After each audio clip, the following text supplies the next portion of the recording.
ازيكم عاملين ايه؟ انا هبة ودي قناتي. النهاردة هنعمل مع بعض اكلة سريعة جدا مش هتاخد مننا فعلا اكتر من نص ساعة، وفي نفس الوقت هتتعمل كلها من الاول للاخر في طاسة واحدة.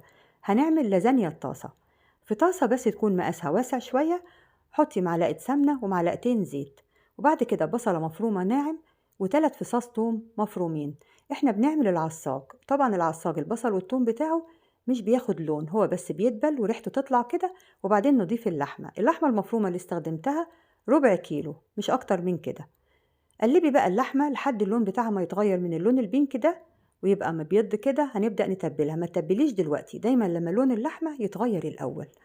تبلت بقى بنص معلقة فلفل أسود، معلقة صغيرة طبعا، نص معلقة صغيرة فلفل أسود، معلقة صغيرة ملح، ونص معلقة صغيرة كمون، ومعلقة صغيرة زعتر وده مهم النهاردة قوي، ونص معلقة صغيرة شطة ودي اختياري.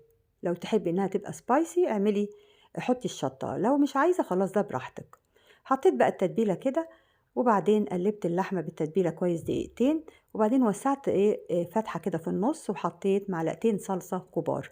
تقلبيهم الأول لوحدهم شوية وبعدين تقلبيهم مع اللحمة. ودايما بقولك الصلصة بتاعتنا نعملها في البيت، نضرب الطماطم في الخلاط ونصفيها كويس، وبعدين نحطها على النار تغلي ونضيف لها بابريكا علشان تديها اللون الأحمر الغامق الحلو اللي انت شايفاه ده. بتطلع أحلى بكتير من الصلصة الجاهزة وأوفر بكتير. قلبت بقى الصلصة الأول شوية لوحدها وبعدين قلبتها مع اللحمة، وبعدين ضفت كوبايتين عصير طماطم. الطماطم اضربيها في الخلاط ومش لازم تصفيها. حطيت الكوبايتين كده من غير تصفية، وغطيتها بقى وسبتها 5 دقايق، وبعدين شفتها لقيتها ايه لسه، اديتها تقليبة كده وبعدين غطيتها تاني لحد بقى الدهون بتاعتها ما تفصل بالشكل ده كده، يبقى خلاص. ضفت كوباية نصها كريمة طهي ونصها لبن، ولو ما عندكيش كريمة طهي حطيها كلها لبن ومعاها معلقة قشطة. هنحط بقى اللازانيا بتاعتنا، هنحط في كل مرة 4 وحدات، 2 بالعرض كده واتنين بالطول، وبالسباتولا بقى واضغطي عليهم نزليهم لتحت يتغطوا كده بالصوص كده وباللحمة علشان ايه يستووا كويس طبعا. هنكرر بقى العملية دي كده 3 مرات. انا حطيت 3 طبقات، لو تحبي تزودي شوية يعني ممكن برضو يبقوا 4 براحتك، تزودي الكمية شوية كده. 2 بالطول واتنين بالعرض بنفس الطريقة وتضغطي بالسباتولا بالشكل ده. دي آخر طبقة التالتة، حطيتها برضو بالعرض واتنين بالطول.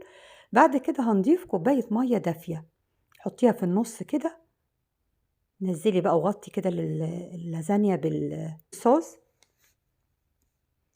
بالشكل ده، وبعدين هنحط المية. حطيت بقى الكوباية اهي وغطيها بقى وهدي عليها النار وسيبيها بالظبط ربع ساعة، متسيبيهاش اكتر من كده، 15 دقيقة بالظبط هتكون استوت.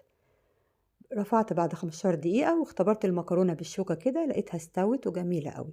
حطي بقى الجبن، انا حطيت ميكس بقى رومي على موتزاريلا على شيدر، حطي اي نوع جبنة تحبيه، ورشيت بقى رشة زعتر على الوش كده يدي ريحة حلوة ويدي طعم جميل.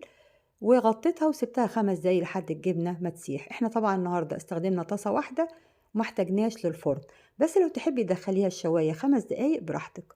انا غطيتها وسبتها 5 دقايق كده، ورشيت بقى بقدونس للتزيين وقدمتها على كده وهي سخنة وجميلة قوي.